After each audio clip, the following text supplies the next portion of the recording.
नमस्कार। मेरे साथ में अरवल विधायक महानंद सिंह हैं, हम उनसे बात करेंगे।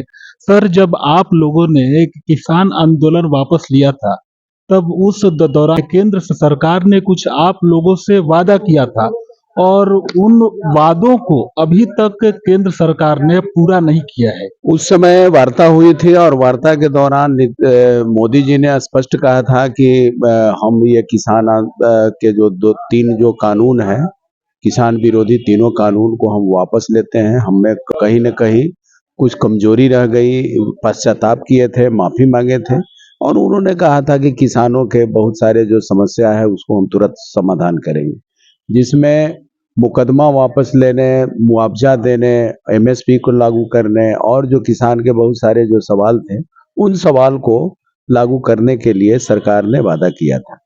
लेकिन सरकार ने उसके बाद कोई कदम सकारात्मक उठाया नहीं और कुल मिला-जुला करके सरकार की मंशा है कि किसी तरह से उसी चीज को फिर से पुनः स्थापित कर दिया जाए।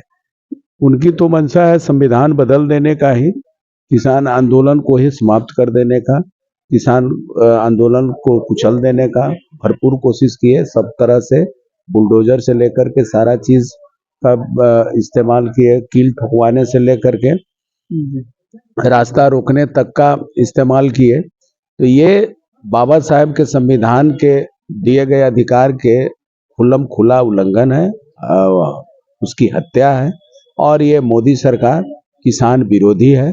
इसलिए आज जो फिर किसान लोग अपनी मांग को लेकर के उतर रहे हैं तो कहीं से कोई गलत नहीं। 2-3 महीने पहले बक्सर में किसान लोगों पर लाठी चार्ज किया गया था। बाद में जो है उन लोगों को झूठे एफआईआर में भी फंसाया गया था।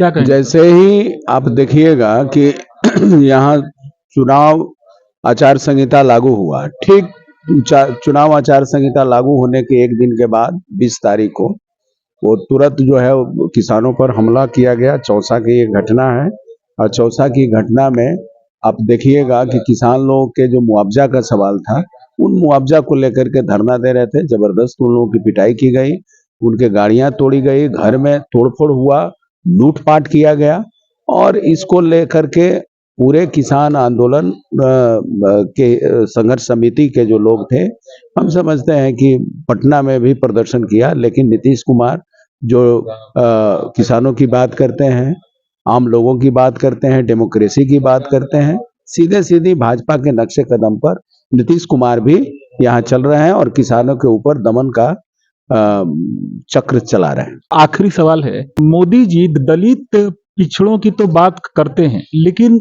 अगर देखा जाए तो वो धरातल पर जो है उनका दलित पिछड़ों के लिए समर्थन दिखाई नहीं पड़ता। मोदी जी दलित और पिछड़ों की बात करते हैं तो उसका सबसे जो कोई भी बात करने वाला है वो संविधान के अध्याय को लागू करे, संविधान के अधिकारों को लागू करने का काम करे। तो जो संविधान के अधिकारों को कुचलने का काम कर रहा है तो वो दलित और पिछड़ों की बात कर ही नहीं सकता। इसलिए ये दिखावा है, इसीलिए धरातल पर उल्टा दिखाई पड़ता है, दिखाई ही नहीं पड़ता है बल्कि उल्टा दिखाई पड़ता है। यहाँ दलितों के मूंछ रखने पर हत्या कर दी जाती है, यहाँ मजदूरी मांगने पर दलितों की हत्या कर दी जाती है, जमीन पर हमला किया जाता है, संजय मांझी के हाथ काट दिया जाता है, सज्जन मांझी के मजदूरी मांगने पर हत्या कर दी जाती है।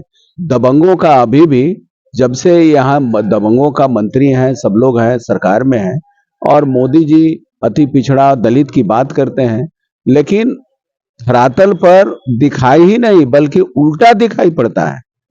भरत मांझी जो एक रिटायर्ड शिक्षक थे, उनके मूंछ रखने पर हत्या कर दिया गया। ये सामंतवाद को स्थापित कर रहा है। ये कभी सम्मेलन में देखा गया जब नीतीश कुमार आते हैं और वो नरेंद्र मोदी जी के पांव छूते हैं। क्या कहें? ये तो अब क्या कहा जाएगा, आप सब लोग खूब जान रहे हैं। नीतीश जी जो अब सीधे भाजपा के सामने नतमस्तक हो गए हैं, बार बार अपना सफाई दे रहे हैं कि अब इधर उधर नहीं जाएंगे। इतना अविश्वास इनके ऊपर हो गया है कि हर सभा में ये सब इनको सफाई देना पड़ता है, पैर छूना पड़ता है, पैर छू करके सफाई दे करके ये एहसास करा रहे हैं कि मैं आपके असली पहरेदार हूँ, असली टहलुआ हूँ, असली चौकीदार के रूप में, असली आपके साष्टांग कर रहा हूं ताकि हमारे ऊपर आपकी कृपा बना रहे। व्यक्तिगत तौर पर अपनी कृपा बनवाने के लिए ये सब कर रहे हैं। तो ये थे अरवल विधायक महानंद सिंह, जो कि मोदी सरकार और नीतीश सरकार के जो झूठे वादों के बारे में बोल रहे थे। आपका बहुत बहुत आभार।